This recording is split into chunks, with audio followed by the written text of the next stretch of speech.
Hello, everyone. This is Brother Benson Media, and today I'm blessed to have my brother, Mr. Miguda. Miguda, how are you doing, sir? I'm doing very fine. How Eh, about you? mimi niko salama salmini. Labda wewe kwako siku yako imekuwa aje na utuelezee. Siku yangu imekuwa vyema, nimeshinda poa, niko Eh. mzima sana kama kigongo. Kumbe we pia unaelewa lugha ama inasema unaelewa lugha. Lugha ni sawa, inalingana na ulisoma Kiswahili gani. Kama ulitumia Kiswahili sanifu ama ulitumia Kiswahili mufti. Sisi Eh. kama watu wa mufti, sisi ni wasee wa lugha. Wale wasanifu ni lugha.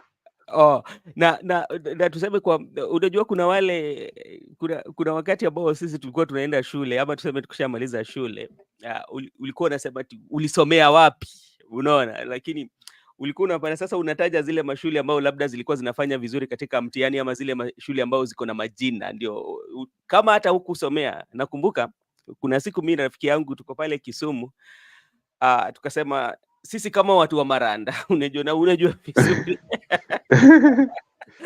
Sasa sijui kama nyinyi pia mlikuwa na vitu kama hizo, saa zingine mkiwa mtaani mnaongea, unaona? Ukweli, hiyo ni ukweli. Anafikiria kuna marafiki zangu wengine kama Eh, kama tulikuwa tu katika kidato cha pili ama kidato cha tatu hapo, wakati eh, tuko likizoni, yeah, unapata ya kwamba mkienda kutembea kwa mtaa kutazama mpira, uh-huh. unapata ya kwamba ili utongoze msichana mwenye ako national school lazima useme pia wewe unasoma, kwa mfano unasema nasoma Nairobi School ama Alliance, na utapata msichana wa Alliance. Hiyo iko na sijui kama unakumbuka eh, pia, kuna wakati ambapo ukikuwa umerudi likizoni na ni mara ya kwanza wewe labda ni wa kwanza kuingia sekondari, sasa umerudi likizoni, unataka kila mtu ajue kwamba ulienda shule ama uko katika shule ya sekondari, utakuwa unatembea na baji ya shule pale hapo, unataka kila mtu aone, angalia hii. Hata ukienda kwa zile madisko matanga pia lazima uende na hiyo tu. Mtajuaje sisi ndio wale ambao wako shule? Sijui kama vitu kama hizo pia we ulizishuhudia ama ulisikia story kama hizo. naweza kumbuka wakati kama niko katika darasa la 8. Eh, Sasa kuna wale walikuwa mbele yangu ambao waliungana na shule ya upili eh, kabla tujaenda sisi. Sasa wakati walikuwa katika likizo kidogo, uh-huh, alikuja tu kwa shule yetu kusalimia wanafunzi na walimu, na eh, alikuja amevaa hizo sare za shule. Kwa mfano, alikuwa anasoma katika shule ya upili ya Kanga, na Kanga ndio ilikuwa ile shule yangu ambayo nilitamani kusomea tangu eh, kama niko darasa la 4. Sasa vile eh, alirudi na hizo blazer na hizo uniform, hapo ni pia mimi nitamani sana kujiunga na yeye. Sasa nakumbuka hata mimi wakati niliingia katika shule ya upili, vile mm, nilikuwa likizoni, nilikuwa navaa blazer, yeah. nikituma dukani niko na blazer ili wajue kwamba shule yetu tuko na blazer. Sasa vitu kama hizo ziko. Hizo zipo na pia mimi pia nakumbuka wakati tukiwa shule ya upili, nakumbuka wakati tuko na hizi za kuenda kutembelea mashule zingine, labda mnaenda kwa mashindano ya masomo.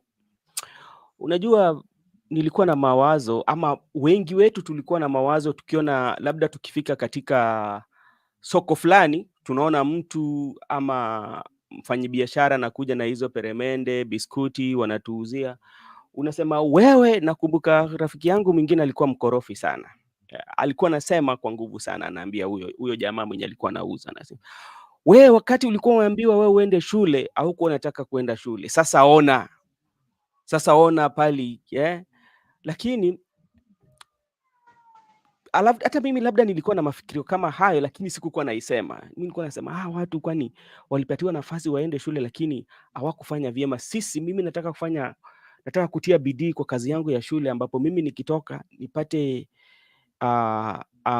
alama mzuri na niende chuo kikuu na nirudi nipate kazi. Lakini wakati ambapo nilimaliza shule ndio nikajua, nikakuja nikatafakari, nikasema kwamba sisi tukiwa kwa shule tunafikiria vibaya. Hao watu walifanya juhudi zao kadri wawezavyo, lakini maisha ndimewaweka hapo. Kuna baadhi ya wengine ambao wanakuwa wachuuzi au wadogo wadogo ambao wamesoma hali ya juu tena, lakini kwa sababu maisha haijawaendea vizuri, ama labda tunaweza sema kwamba serikali hawajaweka mkakati mzuri ya watu kama hao labda kupata pesa fulani ya kuanzisha biashara, ama hao wenyewe kupata kazi, ndio maana wanaenda wanafanya kazi za wachuuzi, kwa sababu ili kadri yao wailisha familia zao. So ndio maana nasema ukiwa kwa shule na umeona mtu mchuuzi mdogo anauza hizi biashara ndogo ndogo hizi, usimdharau. Yeah. Kwanza uliza yeye, kaa na yeye, ufanye na yeye hata mahojiano, ujue kwamba ni nini, utapata kwamba ni msomi kabisa. Sijui kama wewe hizo wakati pia vitu kama hizo zilitokea ukiwa katika shule ya upili? Naweza kubaliana na wewe kwa 100%, kwa sababu naweza fikiria vizuri ya kwamba unajua, wakati tulikuwa katika shule ya upili kuna zile vitabu za riwaya tulikuwa tunasoma katika somo zetu za Kiswahili. Kwa mfano, kuna vitabu zingine hapo zilikuwa na msemo. Kuna msemo ambaye ilikuwa anasema ya kwamba dunia ni rangi rangile, na pia naweza kumbuka msemo mwingine ya kwamba mimi kuwa mdosi ni amani. Kulikuwa na hapo katika hiyo riwaya inaitwa, na nafikiri damu nyeusi, kuna wale ambaye wana kina amani na imani, na kuna msemo mmoja hapo anaitwa DJ. Sasa DJ alikuwa anaambia amani na imani ya kwamba siku moja mkiwa wadosi mnikumbuke, na walikuwa na mjibu ya kwamba sisi kuwa wadosi ni kama mbwa kupiga mswaki. Sasa baadaye mimi sikuwa naelewa hayo msemo. Sasa wakati nimaliza shule na pia nikajiunga na chuo kikuu na kumaliza chuo kikuu, naona kwamba si rahisi vile. Wewe kama mwanafunzi mdogo, kuna ile fikra ya mwanafunzi, kuna fikra ya mtu mdogo sana. Ukiona mtu mwenye anauza peremende au mtu anaendesha baiskeli, unafikiria pengine yeye hakutia bidii. Miongoni mwetu saa hizi hao watu ambaye rais wa nchi anawaita watu wa bodaboda, watu mamboga, ukifuatilia vizuri unapata wasomi wakapata kwamba mimi hapo niko na wale tulisoma nao pamoja, lakini si kwa kupenda kwao, ni wanafuta riziki. Sasa kwa sasa nimesoma nyingi sana zile ambaye sikusoma kama nilikuwa mwanafunzi. Na hiyo inakueleza ama inakuambia kwamba kama we ni mwanafunzi, usikuwe tu mtu ambaye anasoma katika darasa like ile mafunzo ambayo unapata ama unapata kupitia mwalimu wa darasa, ndio mafunzo. Mafunzo pia kuna ile dunia inakufundisha wewe mwenyewe, unakaa unaangalia, na pia usikilize kwa makini sana mafunzo ya dunia, kwa sababu unapata hata Waswahili wanasema asiyefunzwa na mamaye atafunzwa na ulimwengu. Na kitu nimegundua na ulimwengu kama inakufundisha kwa hasira sana. Ukiambiwa wewe usiibe, lakini ukiendelea kuiba, wazazi wanakuambia wewe kuwa mtoto mzuri, wewe usiibe. Lakini siku ile dunia itakufundisha kwa makofi, yani watu watakuwa wanakupiga ukipata umeiba. Hivyo ndio dunia inafundisha watu. Asante sana kwa wale wanatutazama. Gibson Connor, thank you so much for coming into our show, and we always thank you for your support, and we are very, very, very much grateful for your support. We say that each and every time, and thank you for continuing supporting us. Meguda, today we want to do a quick recap of the week. So many things happened during the week, and some are still happening. Well, first of all, we want to start about the one that captured so many people was on Wednesday on JKL, when Morara and the president spokesperson Hussein Mohammed had a feud or an exchange of who called who and who is lying. So whether the president made a call to Morara or president did not make a call. But if you go on the social media, majority or 100% of Kenyans tend to agree with Morara that the president might have made a call.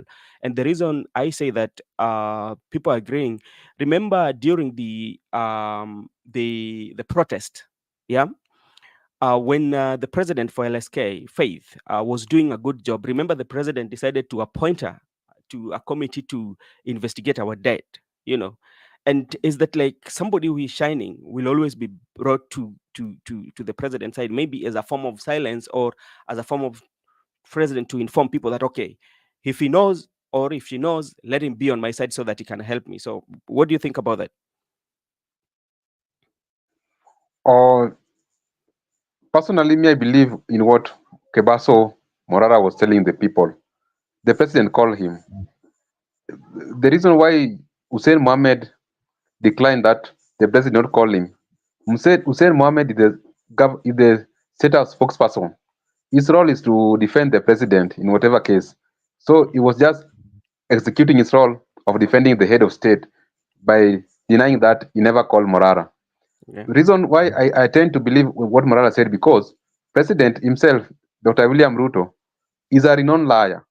And we have even proved beyond reasonable doubt that he is lying. So what evidence do you want to prove that Mr. Hussein Mohammed is lying? They are lying, literally lying. Mr. Kebaso Morara as even goes ahead. For instance, there was a certain project at Wote that which President William Ruto launched in 2018. Then 2023 he launched it again as the president, but previously he launched as the deputy president. Why are they denying these projects?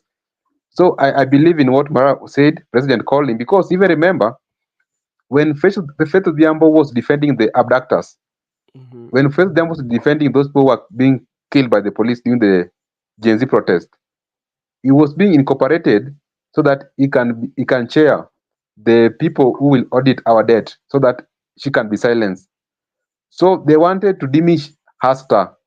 Remember the Maverick Aoko. Yeah. I know she's in custody right now. Maverick Aoko, in fact, Maverick Aoko shared with us the SMS from M-Pesa when she received 100,000 Ks from the ministry, from the interior. And she told us that the CS for interior or the interior docket advised her to tell the people not to occupy state house. And she was given 100 Ks. She posted on her X space.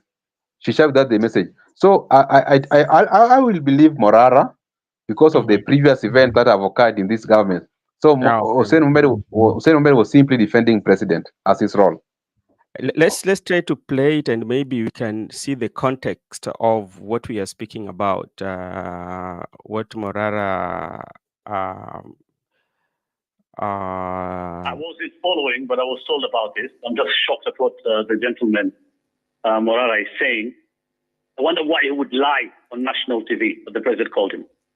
I mean, it's ridiculous that I have to respond to this, but let me do it because you, Jeff, you're my friend. We work together, but you let it happen on TV as well, on national TV. So, for the record, such a call never happened. It's a figment of his imagination.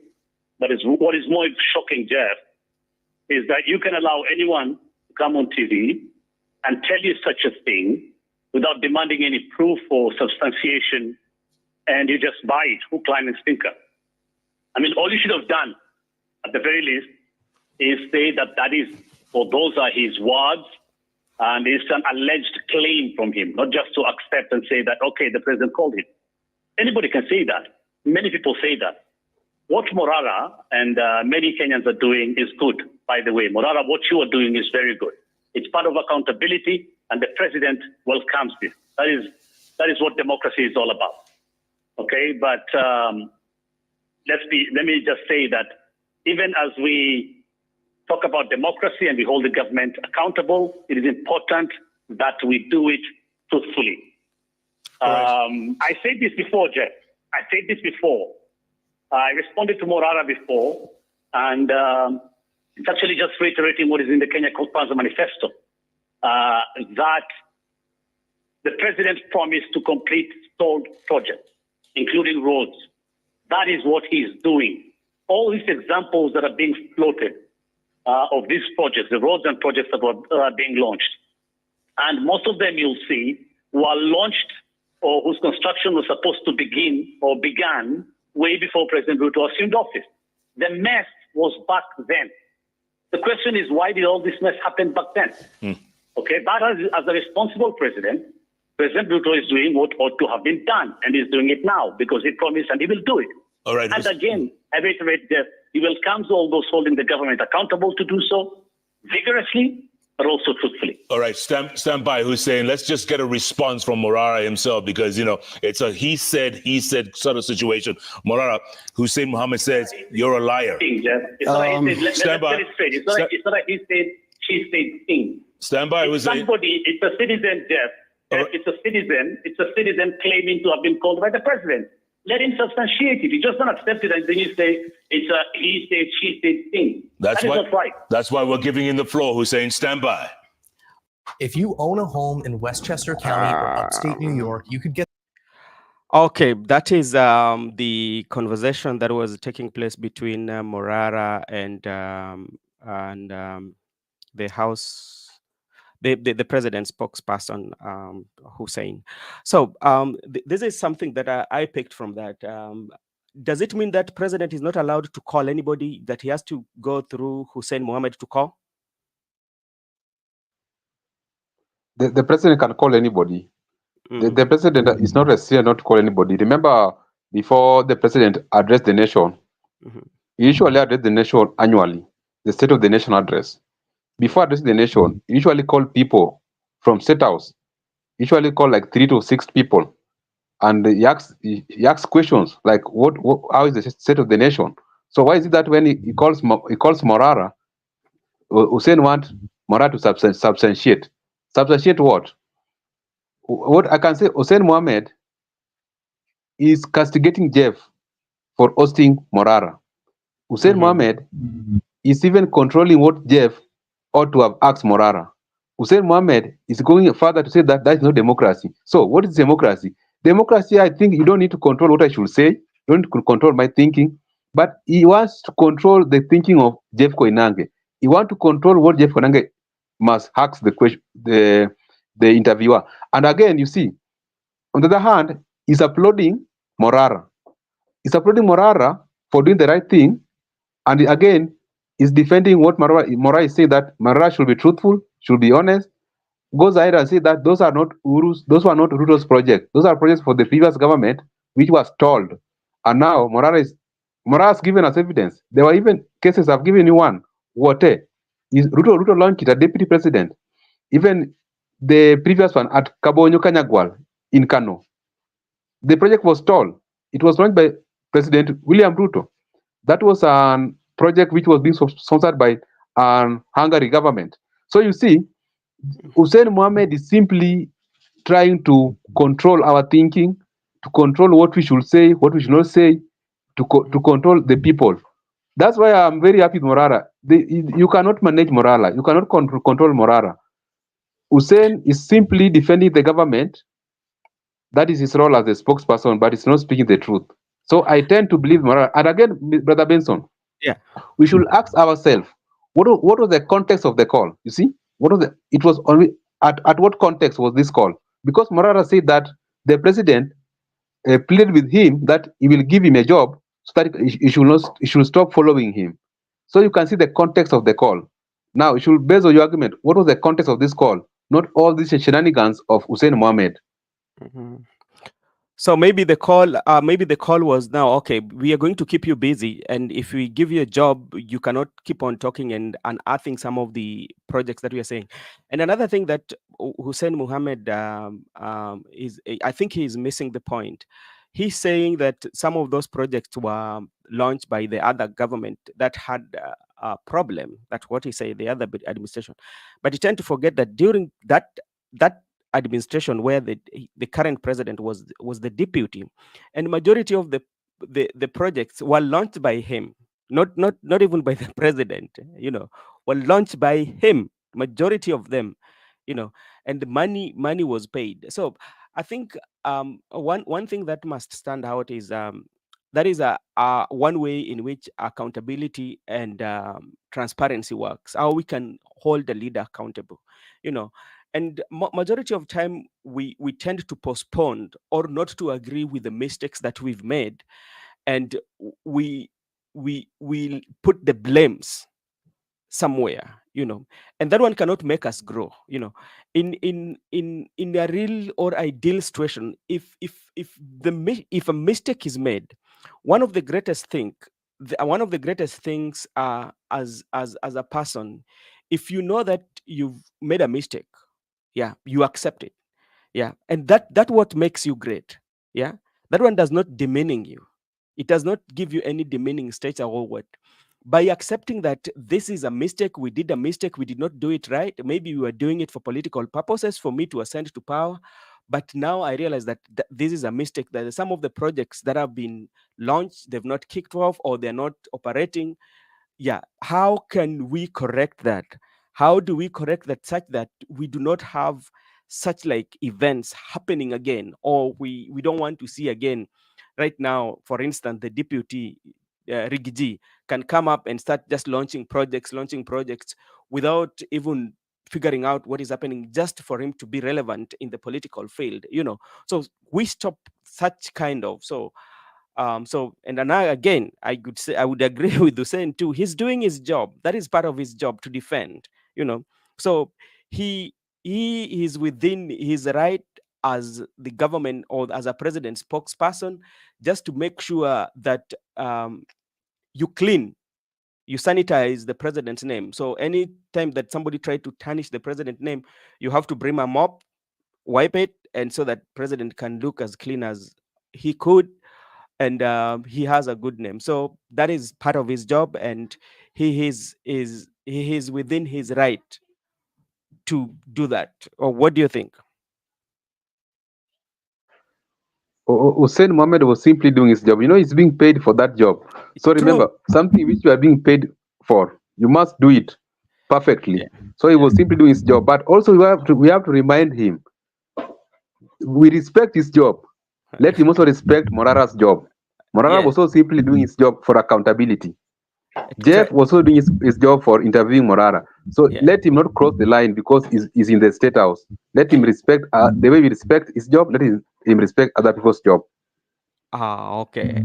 Thank you so much. And if you see what Morara is doing, today was in Isiolo, and the other day was in Isiolo he was talking about the stadium that was supposed to be built in Isiolo, constructed in Isiolo. And if you see the photos, it will tell you what is happening. I tell you that we have a long way to go, my brother. And the money that have been lost in corruption, my brother, is too much, ni mingi sana. Ile pesa ambao labda Wakenya wamepoteza kwa ufisadi ni mingi baba, ni mingi sana, ambapo Kenya tungekuwa mbali kama zingekuwa zimewekwa katika in a good way, good usage. We could have been very far in terms of development, in terms of everything. We could have been having one of the greatest stadiums, as we wait for 2020. When do we have the World Cup? 2026. Yeah, those kind of stadiums. Uruguay. Yeah. those stadiums, if they could it could be to standard, they could be used as a place whereby all the teams that are coming to play would use them as a training field, and in the process it generate income. It generates revenue for the people who are around there, even to the hotels that are around there. So that was also something that took place during the week, and it trended. So it is upon Kenyans to decide who was saying the truth and who was lying. But majority of Kenya knows where the truth lies. Unajua ukweli huwezi ficha. Hakuna siku. There will no day that you will hide the truth.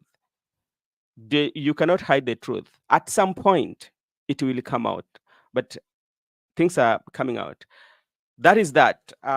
Again, another thing that really was there during the week was about the unveiling or launching of the Prime Minister Raila Amolo Odinga bid to AU. And this was attended by especially leaders from East Africa and presidents. The sitting presidents that attended the event were His Excellency Yoweri Kaguta Museveni. We had President Suluhu Hassan. We had also Salva Kiir. We have former president for Tanzania, His Excellency Jakaya Mrisho Kikwete. We had also some representative, a prime minister, some from East Africa. So from the look of things, the Eastern Africa really endorsed the bid for the Right Honorable Prime Minister. Yeah, so that is what was there. So maybe, Miguda, maybe is there something that you picked from the launching that maybe we did not see, or people did not glance at? There are many things which you people might have not seen. One, And just to put some few, it is good that the East Africa head of states came together yeah, in Nairobi and endorsed Raila. That it means that Raila is an East Africa candidate, so it's coming as an East Africa candidate, and Museveni is going to propose him.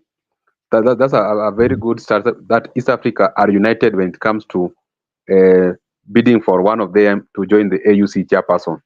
And also, if you can see, if you can uh, understand the speech of Samia Suluhu, it's like jirani mwema. So like love your neighbors, love yourself. The proverbial Jesus Christ used to tell the disciples that teaching about love, you should love your neighbors, love yourself. So jirani mwema. And also I can try to let me just try to look at the Museveni speech. Museveni's speech, was it a matter that he must attack Babu? Why Babu Owino? Why was he attacking Babu Owino? So I think that we can discuss it later, but Museveni's Babu Owino is not Museveni's. It does not match Museveni in politics. Museveni has served Ugandans more years than Babu's age. So I don't know why he was he attacking Babu. Babu is suppressing the NRM. And also, I can also look at the leaders who missed, because I saw Jakaya Kikwete, the former Tanzania president, but I didn't see Uhuru Kenyatta, the former Kenyan president. So why was he missing in action? Why was Azimio principles missing in action? So you can, because the ODM members were there, the ODM party, the neck, the likes of Gladys Wanga, Simba Rati, but the Azimio counterparts were missing in action. Uhuru Kenyatta, former president, was missing in action. Does it mean that we don't have the blessings of our former president, Uhuru Kenyatta? Does it mean that we don't have the blessings of the Azimio co-parties? So I think Raila has a blessing of the East African leaders, but there's still some rift between ourselves. So those are things which we should find out. Okay, thank you so much. And you've talked of Makobura. Hello, Makobura. Atuski. Yes, good evening. Good evening. Habari gani kaka? Niko mzima, labda nyinyi. Tuko salama. Uko upande gani? On my way home, I decided Okay. to pass by the studio. Okay, thank you so much. We will give you a chance to contribute. And today we are just doing a recap of what happened during the week.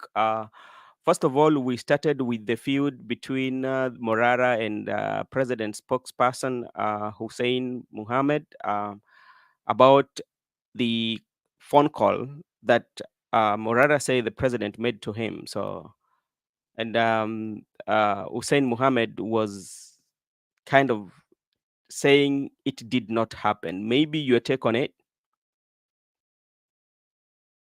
I think the whole response from Hussein was a pure confirmation that the government has employed a group of people to defend it.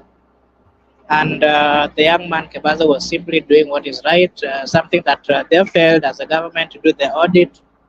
So if a normal Kenyan citizen has decided to do that, I think it's something that we should applaud as a people. Mm-hmm. And the likes of Hussein Mohammed should know that this country do not belong to them. If they want to start giving us such kind of comments that they want us to substantiate, we shall go and face them, and we will tell them to also substantiate the things that they are doing in that government. Okay. All right. Thank you so much. And also, we've just started again to look at what also happened about the launch of His Excellency Prime Minister Raila Odinga. You remember very well, the president launched the bid for AUC for the Right Honorable, and we were just saying how East Africa bloc are in support of the Raila Odinga candidature to the chairmanship. And we were just picking some of the few things that maybe we did not pick during the first initial that we had the conversation. And Miguda has talked about the president for Uganda, His Excellency Yoweri Kaguta Museveni, attacking Babu Owino. So what was the reason of attacking Babu Owino?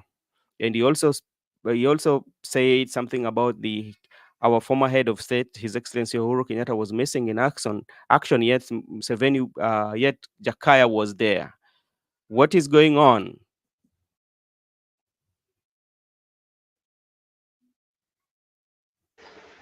I think the former president missing that occasion was a confirmation that they are still not in good terms with the current president. And again, of late, you've seen that the president of Uganda has been a close ally to William Ruto, the president of Kenya. Mhm. So that tells you that even the former president is not in good terms with the president of Uganda, because it is being said that it is the president of Uganda who helped him, is among the people who helped him clinch the seat that is now in.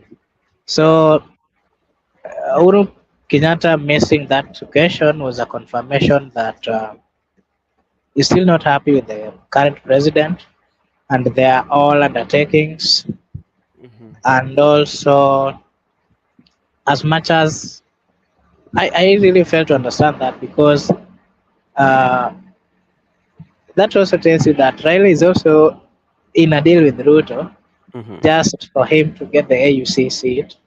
Mhm. But apart from that, there's nothing too serious that would really help make him be closer to him. Because uh, when we're almost getting to the election, and after the elections until the last month, Mhm. we've seen the former president being close. They were close with the former premier, that is Raila, and in many occasions we've seen them together. But since the declaration of the AUC seat, I haven't Yes. seen them close. So it could be that the former president is not really happy with the move that Raila took, considering the fact that there were some rumors that he advised him not to go for that seat, and that he was going to help him campaign come 2027. Uh, okay. You 2027. But So that he would occupy the State House. I think that was the reason, but I think that also confirms that they are not in good terms. What was your how, second question? my second question, how could that one be possible if he did not assist him to clinch the power when he was the president? How is it that possible now he's out of the presidency? How can It that one happen? the the possibility that can come out of that is that remember the people of Kenya had high hopes in the president, but he's not delivered, he's not done well. So I think they wanted to get to ride on that fact that the president has not delivered, and that many people, especially the people from Mountain, are not very happy with this leadership. And again, if you saw the last time the demonstrations were there, Yeah. uh, the young people also confirmed that they were not happy with the president. So I think the former president saw it relevant for them to slow down the pace, and Mhm. that he thought that with the scenario which were with the circumstances that were there, Mhm. they were going to be relevant. Mm. But now things have somehow changed, but there's still possibility, because not everyone is still happy with what Ruto is doing. Yeah. And if Raila comes back that he's going for that seat again, there is a possibility that his followers are still going to follow him, Mhm. support him. So even with the support of those people who are not happy with the president from Mount Kenya, of course, he might get that support. Okay. And All right. again, it could be that they've known the ways that the current president used to get to power. So there's a possibility that they're also going to pursue such kind of avenues. Okay. Okay. Thank you, Makubura. We will engage you as we continue On with the your question show. about Babu Owino, Okay. Okay. Babu Owino being on attacked your by question the, about Babu Owino, yeah. yeah, I saw yesterday the opposition leader of Uganda responded to that attack by the president of Uganda, and he said clearly that Museveni should know that is no longer relevant in this political environment, and again that he should also know that the youths and the young people are not happy with this leadership. Yeah. Okay. So uh, I think that the president of Uganda attacking Babu Owino was a wrong thing, especially with his status, and also coming to Kenya to start fighting a Kenyan MP. It does not really make sense. And being that Babu is someone who relates very well with young people, Yeah. and also in not just in Kenya but even in Uganda. We've Yeah. seen the same. The position leader over there also has also reacted to that, and they are not happy with such kind of the behaviors of statements like Museveni. Okay, thank you so much. And my brother Gibson Connor is saying, I feel like I should trust Raila a bit when he said that Ruto begged for him for help. It wasn't meant for public ears. That's why it was difficult to believe. All the twists and turns, we just don't know. Everything in politics is possible if the interests converge. What again will you say? So that also could be true, but like now it's how do you make the people, or the people that really love you, to trust what you are telling them, that this is true, the issue of trust. But remember, one thing with Baba, we have to agree, Baba has his fanatical base. These are fans that you cannot convince it otherwise, especially when Baba says something, you know they will believe Baba more than anyone. So that is another thing that usually happens. And Miguda, let me just come and talk about the absence of our former president, His Excellency Uhuru Kenyatta. One thing that I think that might have led to the president missing in action is, one, maybe the president doesn't want to associate anything to do with the Kenya Kwanza government, because ever since the Kenya Kwanza government came into power, you've seen it has always been a tug of war between the presidency, the former president, and the current president. Remember, even when the kids, the unknown people went to um, the residence of his kids, and he had to go there. Those are there. Remember the exchange on how to fund even the former government office, where the spokesperson of the former president, Kanzedena, talked about how some of funding has never been done, whereby the former president, is funding some of the uh, expenses, to run the office from his own pocket. So that one tells you. So associating anything with him with Kenya Kwanza, that is something that he doesn't want. Another thing that also you might also look, if you go back to when the Kenya Kwanza government was coming into power, when the president was giving them handing over power, you saw what happened, humiliation on how the DP really, really, really attacked the president. And even before the campaigns, the attack on the president was too much. So that is one. Then secondly, I might also talk about the absence of Azimio core principles, and it tells you that also that as Azimio members or core principles do not want to associate anything to do with the government. They want to stand on their own. And this brings to your attention, remember the very moment when the launching was taking place, they also had a presser. So they had two things going concurrently. So even though they say that, okay, we support Raila for his candidature for the AU seat, but the involvement of government, that is something that we don't support. But I would just want to remind them, because the position that has been taken on Raila Odinga's AU seat, I think is a government position, is not an individual. Yeah, it's not an individual position. It is even though the president is the person spearheading this, but all the logistics, all the connection and everything that will be taking place, will some of the monies will be coming from the government. So I think it is not individual project, but is a government. And another thing that also I want to talk about, especially on the Azimio, especially His Excellency Kalonzo Musyoka, because right now Kalonzo Musyoka tend to stand with the Gen Z.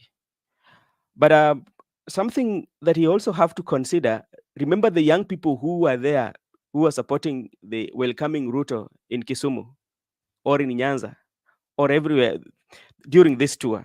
Majority of them were Gen Z. So he has to play his cards well if you want to be the strong opposition leader, the way he says. So he has to play it well. So that is my take. Your take? Concerning Raila Odinga's being endorsed by the East Africa head of states, Yeah. I've talked about mobilizing resources. That Raila is a government candidate, and is going, most of the resources are going to come from the government. I just like to add that not only government of Kenya, but also the governments from East Africa, they are going to propel him as their candidate. He's a candidate of East Africa. So I think by them coming together, mobilization of resources is going to be done across the East Africa, across the region. They're going to mobilize the resources across the region to propel him to become the East Africa, the AUC chairperson. When it's come to the issue of Kalonzo Musyoka, Kalonzo Musyoka is having an uphill task. Kalonzo is not going to get it easy. It's not a walk in the park. First, Kalonzo Musyoka should concentrate on number of MPs. He must get at least 80 members of parliament, or 90, or 100 come 2027. So I would advise Kalonzo, let him not focus on, maybe let him use the tactics of the Mkhonto we Sizwe candidate in South Africa, Yeah. or the current politics in America. Look at the representation of the people in the National Assembly. Make sure that you have members of parliament who can match almost the people forming government. So Kalonzo should first put his house in order, put Wiper in order, look for members of parliament outside Ukambani, maybe Nairobi, some part of Kisii, some part of maybe Luo Nyanza. So he should at least have many members of parliament, so that he can argue, he can oppose the government. But in becoming opposition leader with 16 members of parliament, I don't see that one. So Kalonzo Musyoka, I will advise him, let him go back to the drawing board, consolidate, look for many members of parliament, so that he can fit Baba's shoes. Okay, thank you so much. And we are having Commissioner Sam Jakagwena. Earth is gone. Azimio core principles are Kenya favorite cartoons. They have to come down from their towers of ivory and look for suicidal supporters. Hey, okay. Thank you, Sam, for your Say Gitonga. hello to Sam Jakongwena. Say hello to Sam Jakongwena. Those are the suicidal supporters of Baba. The way you have said that Baba supporters are intact. The Yeah, people like Sam Jakongwena, the commission, there's yeah, no day even they will follow Baba to the grave. yeah. Sam Jakongwena is a diehard for Baba. They're the suicidal supporters. They can die for Baba. Oh, okay. And Gitonga, thank you so much. Hi, Brother Benson and everyone. Thank you so much. We are doing good. We don't know how you're doing on your other side. Thank you so much for joining us. And you talk about suicidal supporters. And as I said earlier, His Excellency, His Excellency Kalonzo Musyoka should tread very carefully with saying that him with the Gen Z. As much as he's declaring he's the next opposition leader or the next face of person that will put the government on check. He has to work it strategically. One of the things that also Mr. Kalonzo or His Excellency Kalonzo should work on is about the public trust. You know, Kalonzo is one leader that the public trust is something that he has to work on. You know, remember how the public has always given him a name of watermelon, you know. And if you look at the incidences whereby the political processes are being made, he has always made the last decisions in anything that is taking place. So he should work it, and if he has to make a stand that is the opposition, let him dig very well in terms of strategizing on how to get the support from oppositions. So another thing that you might have picked from the launch that we missed.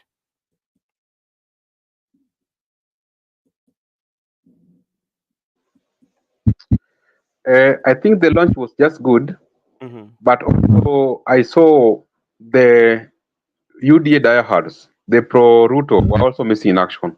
Mm-hmm. Other than Rigiji, the people who are there to mark Rigiji were missing in that launching. So there's still rift in the UDA party. There's the faction of Rigiji and faction of Raila. And also I saw Rigiji also applauding Baba, and also he was defending Baba. Baba is a fearless leader. He's an African icon. The same Baba used to tell us that Baba is witchcraft, that he has put so many traps and set out and trap Baba. And I wonder, these traps did not trap Baba. The person who put traps in set house is the one who was even holding Baba's hand when they were exiting the set house. He was the one holding Baba's hand. And also, I read something on Kalonzo X Space. He wrote that he made Kibaki president in 2007, and also he's the one who has been making Raila to be the solo position leader in this country. So he say, watch out. By the time he is done with these people, they will meet him in 2027. So I think he's trying to make some baby steps. So he's still behind. But it is true that did he make Kibaki to be the president in 2027? He didn't, but that was the way he was purporting to have made Kibaki president. No. When I was on his X Space. No, but not that he made Kibaki. He never made Kibaki president. He never made. He did not, because I think he just jump into the opportunity that presented them. Miguda, can you check your mic? That is true. I can. There's a problem with your mic. You can hear it here. Oh, can you hear me now? Yeah. I don't know. Are you using the earpiece or something? Okay. Can you hear me right now? Am I clear? Yes, you're clear now. No, yeah. There's that buffing sound coming from your side. I'll fix it. Just try to fix it. Okay.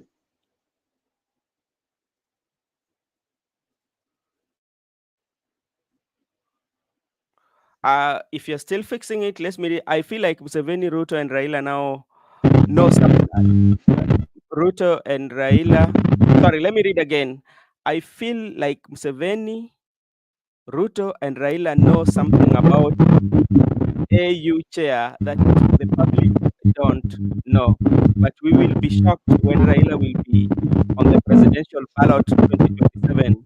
Will be interesting. Maybe remove the earphone because it's causing a lot of noise. Miguda, can you log out and come back again? Is that noise still there? It's not there, so. Okay, maybe it was the earphone. Now we can continue. Yeah, it was the yes. Now you're very clear. So the point where you are saying that His Excellency Kalonzo Musyoka says that he made Raila the president. I don't think he did so. I think he just the opportunity prevailed itself and he jumped into it. That's what I think. Yeah, it is true. But now he was saying that he held Kibaki to be president in 2007. And also, he has been holding Raila to prevail as the sole opposition leader for the last 10 years. So he's going to use that power, which he used to hold Kibaki and hold Raila, to meet Ruto in 2027. Also, to respond to the issue about Raila making a comeback in 2027, it is obvious that Raila wants, if Raila lost AUC chairperson, he's going to make a comeback. That's obvious. So when he makes a comeback, Raila has sycophants and the so-called suicidal supporters. They will just follow him. They will say, okay, like my friend Commissioner Makangwena, during the BBI, he told me he's not going to read that BBI because Raila alisha soma. So with Raila, there's no problem with him making a comeback. He can make a comeback. His base, his apparatus is still intact. He needs just to make maybe a coalition with a certain person. It's good to go. But maybe another good example. Yesterday, I don't know whether you saw a good friend that we've hosted here quite some time, Mr. the Sufuria Man. I don't know whether you saw his comments yesterday. Yes, I saw. Previously, he had a very strong stance against the president. But yesterday, you saw him even addressing the president and asking him to kindly offer him a job. So that tells you the level of sycophancy in the political field and among the supporters of William Samoei Ruto. I think we should play that. I think we should play that part. Can look for it? Look for it. Then when you're done, let Okay. Before you look for it, I'll request you, Brother Benson, next time when you are hosting him, kindly just play that clip first. Then before you host him, play for him that clip. Next time, just reserve it for him, not for us. Actually, even there was one of the MCA that I was supposed to be hosting prior to the tour that was in Kisumu. Yesterday, I saw him among the young people that were in the town hall with the president. I'm still looking for him, and I want to ask him to come to the show. And ask him what are the things that they talked with the president and what were the answers, but did they get the answers that were satisfying? And even if you look at their comment section, majority of them, their tune has changed. So when you come to, it tells you when you come to politics, something that happens is that even sometimes the young people that we think can have a different view and can bring different leadership, they're still playing the same games. So my question is, when will this one change? That even the young that we feel like we have hope in them, the young that we feel they can bring something, can bring change into the political field, are also playing to the game or the gallery, the kind of politics that is being played. So it tells you, in terms of leadership and governance, we are still not there. That is one. Then secondly, the politics of ideology and vision is also not there. We are still very,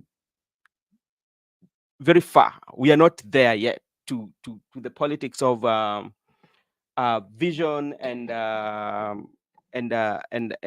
accountability. All those, it is still a populist kind of politics, where you look at where are the majority are, whether they are in the wrong side of the history, but provided that I want to be in the leadership, then I will have to be there. That's what's happening. Makubura, did you get the video? Hello, Makubura. Talking about sycophancy, when Makubura is looking for the video, I have colleagues. In fact, my classmates are running in 2027. I have like 2 people going to be the legislature. They want to be members of parliament. But I was surprised when I met them. They told me they're going to use ODM party to fight for those positions. So I was like, these young people, my age mates, are joining ODM for what purposes? Do they have any new idea? So, like, young people are also confused because the political sycophancy in this country is at a higher rate that even the people we are looking up onto, people like James Orengo. Today, James Orengo was the one who was welcoming president as if they have never been with the president. It's just like sweep at one when he opposed Rutos appointing Badi. Today he was like, Mr. Ruto, why not for you? Raila could have not been the prime minister. So you see, senior counsel James Orengo. Okay, thank you, Eric Ayaga, for showing up. This is what Ayaga is saying. M7 has done Babu Owino a great favor, and this makes me believe M7 never loved Raila Odinga. That might be true. Yeah, because like, how could he comment on Babu Owino, somebody that is nobody in terms of when you say that when we want to talk about the league of politics of Raila Odinga and him, you find like Babu Owino just started, let's say what Jaka Gwen is saying to us here again on the comment section. And he says, I agree that the Gen Z is our political mole that digs underground and periodically erupts in struggle. The revolt will have its twist links, continuities, and turns towards the social transformation of Kenya. Gen Z wishes to see. Okay, thank you so much. And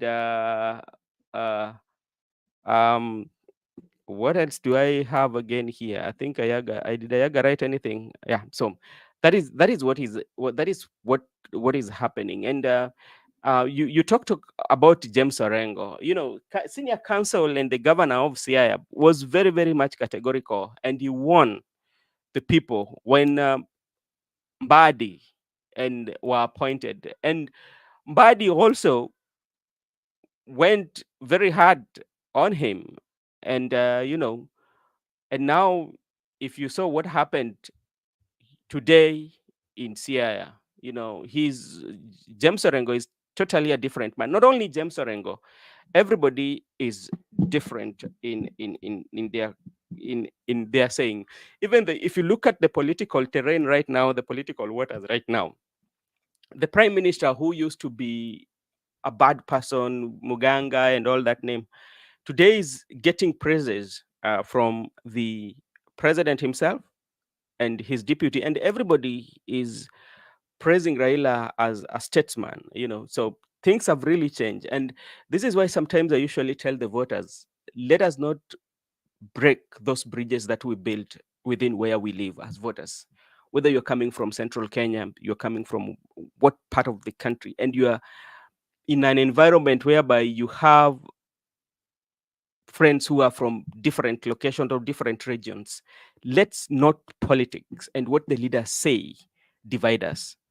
And that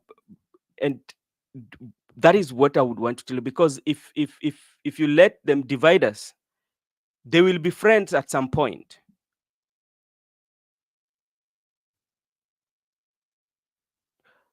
Makubura, did you get it?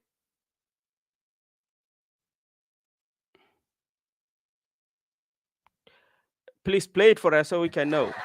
Today, I'm very glad, Mr. President, that we are welcoming you here in Kisumu, and feel most welcome. We love you. You are our brother, and we will always support you. Iler Kaka Pamba. Mr. President, my question is political.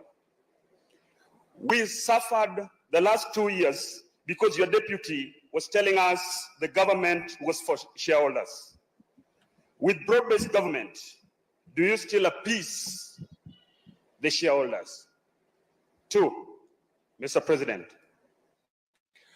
as young people, during the demonstrations in 2020, during the demonstrations that was touching on the finance bill 2023-2024 and 2024-2025, most youths died during that process. Quite a number have been abducted, and their families can still not trace them. Quite a number are still suffering out of the injuries that they got through the police brutality. My question is this: what is your plan?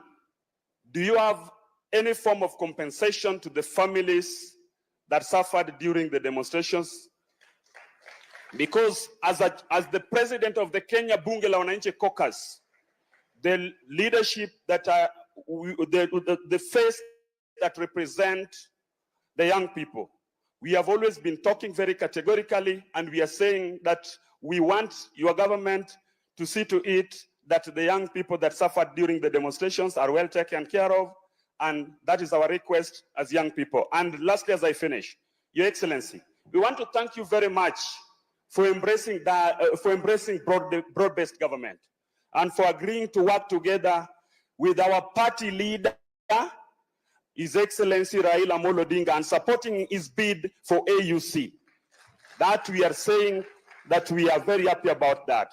On the side of the broad-based, we are happy that you considered our people, though the Luos did not vote for you, but you considered our people and gave them very important positions in your government. Here in Kisumu, kindly consider us, because we don't have anything good as people of Kisumu. And on the Bunge la Wananchi, kindly consider the Bunge la Wananchi, because we also suffer and we also exist in part of the struggle. Your Excellency, I'm jobless. Consider me. Thank you very much. Okay. Thank you very much, Marco Bura, for playing the clip. And anyway, that's what I was telling you. We are still very, very, very, very, very, very far from actualizing what the leadership and transparency is. One of the things that usually happens, it is not that you have to be given employment so for you to represent the people of Kisumu. That is one. Yeah.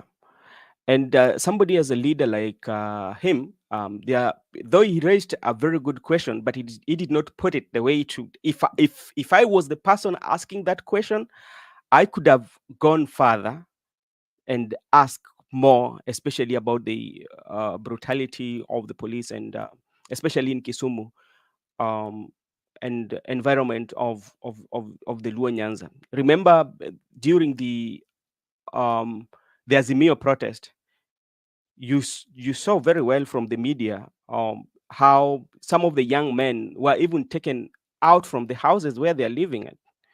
Yeah, they were beaten seriously, So when you get a chance like that, you have to go and raise very good issues that affect the people. It's not about your employment, you being employed. There are so many people who have suffered that you need to raise the question as a leader who is fighting for them. That is my take. But I will invite him here again and play for him this video. And I say that as a leader, do you feel this was the right way to ask for a job, or did you ask the questions that affect the people that you're leading? Anyway, maybe to say something about that. Yeah. As much as he's a leader, we may not know what he's going through as an individual. So, also being a leader comes with so many responsibilities. It could be that, living in Kenya without a job equally is not easy. So maybe him it's just in politics because of 1, 2, 3. Mm-hmm. That might be the reason. But again, I think the process or the procedure that he used to request for a job, that wasn't really a good way. But sometimes when I see people in the athletic field, especially those going for 100 meters, when you're almost at the finishing line, no matter the tactic that you use to cross the line, no one will ask you if you jump, if you run, whatever you do. So maybe he thought that he was almost at the finishing line, so that was the right tactic for him to use to get the attention of the president. We've seen so many people by the way, not just him. We've seen so many people who have, whenever they get an opportunity to address the president, they always try to bring their own personal issues, and we've seen them being helped. I'm quite sure that this young man, by the name the Sufuria man, very soon you'll see him being appointed the CIS, as much as that position is not appointed. not even recognized by the constitution. But previously, if you heard him even speak about the CIS, he was really against those positions. Even speaking culture about the president. Yeah, this culture of people getting this culture of people, when they're not, for example, within the government, or if they don't have job, they're saying, like, they're being truthful. They are talking issues affecting the people. But again, the moment they get into government, they change the tune. It's not a good one. We saw, like, the other day, this journalist, who is now the spokesperson of the president of the president, Hussein Mohammed. He was a very good journalist. He was a journalist that would ask very meaningful questions, and questions that were really affecting the people. And of late, we've seen him looking like now a psychopath, and this is becoming a problem.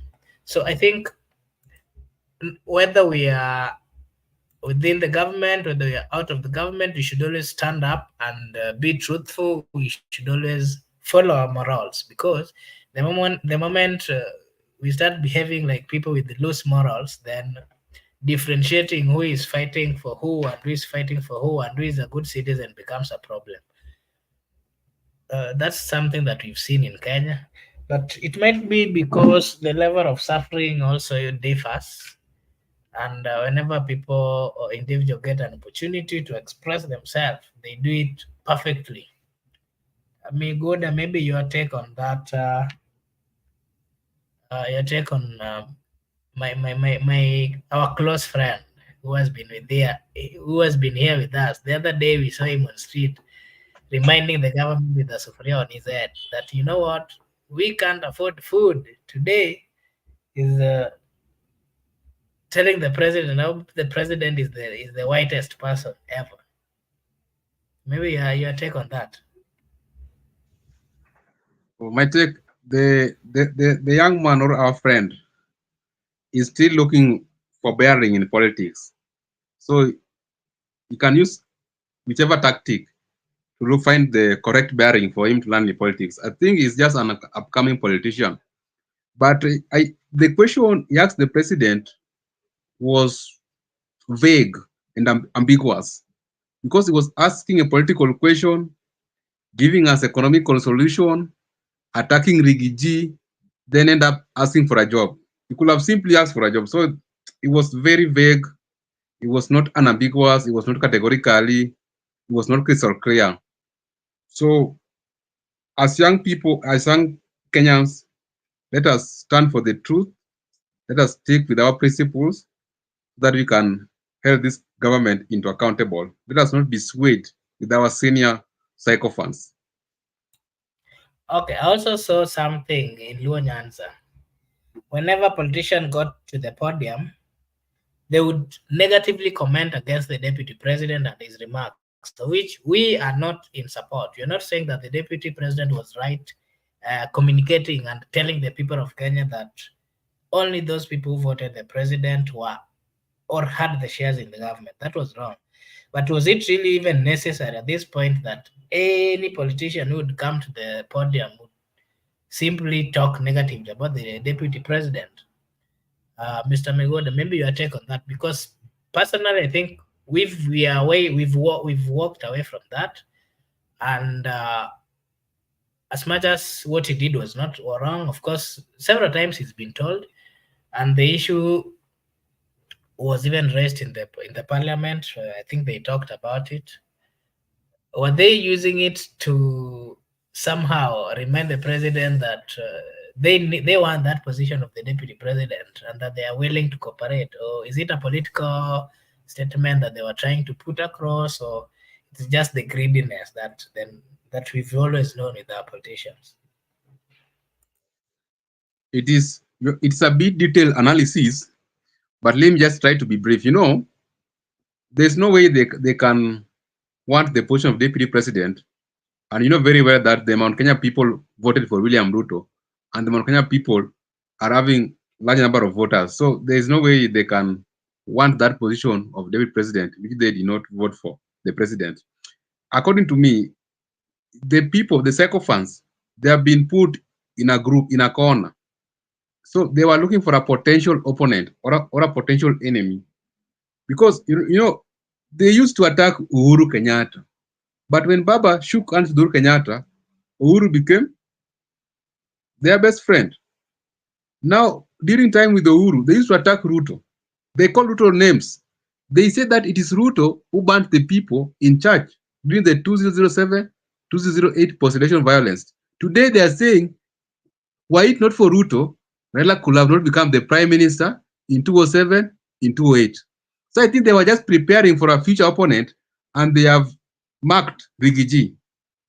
Because one day when Rigiji will shake hands with Raila, they will support Rigiji again. So this is just a normal tactical politics of ODM. They identify their potential opponent, they attack him whatsoever. So they are attacking Rigiji at courtesy of uploading William Ruto. The same thing they did when they were attacking William Ruto at courtesy of uploading Uhuru Kenyatta. So this is not a new game. This is an old game. We are used to it, but it's a bit detailed. Next time we'll talk about it. Okay, thank you, Mr.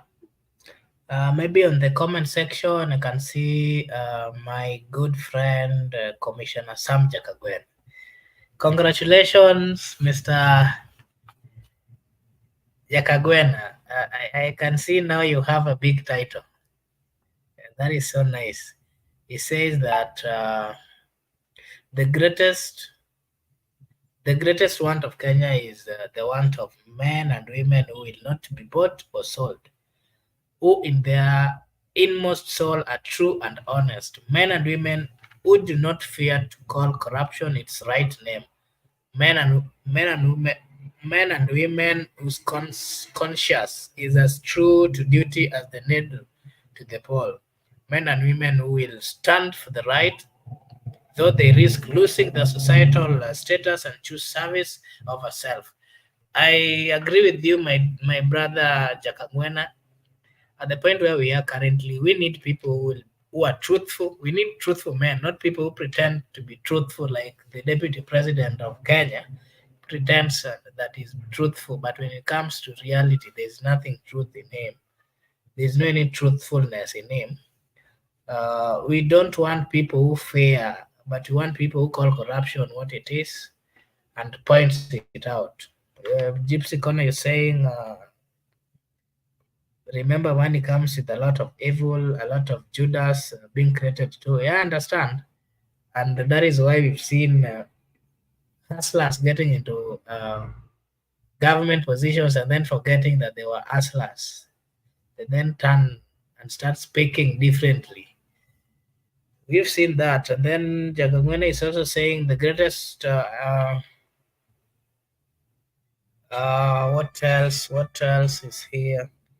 Those statements against DP were uncalled for, so inconsequential, and are meant to demean him.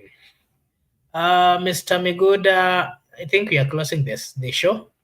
I want to take this opportunity to thank all those who joined the show and to wish them well. Maybe your last remarks before we close or before we finish.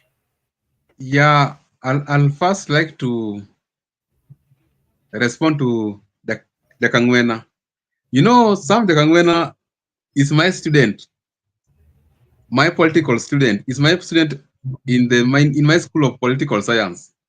And I'm very glad because it was, I think, 5 years ago when Sam Kangwena was pro-Babu. But I'm happy because Sam Kangwena is a pro-Baba, a Raila diehard, but at the same time, he has not changed his mind. You see, he's still supporting Babu. So it means Sam Kangwena is a principled youth. He's a youth with principle. He can't change his mind not supporting Babu because Babu has been abandoned by the ODM. So with that, I'm very happy that Sam Kangwena is still stick with Babu and is supporting Baba. Lastly, to our viewers who have joined us, we are very grateful. It's always a pleasure to be here, and also pleasure to my colleague to be here, and also like to just tell you thanks for the good progress. Kindly subscribe to our channel. You can also comment, you can like, you can share. See you next time. Bye-bye.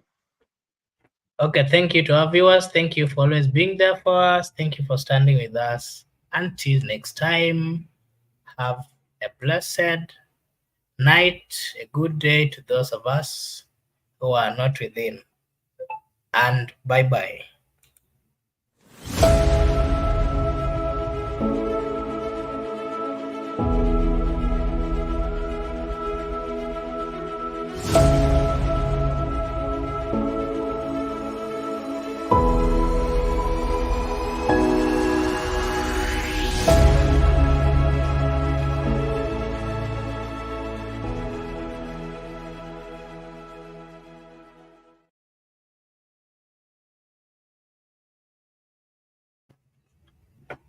Oh, sorry. I thought I'd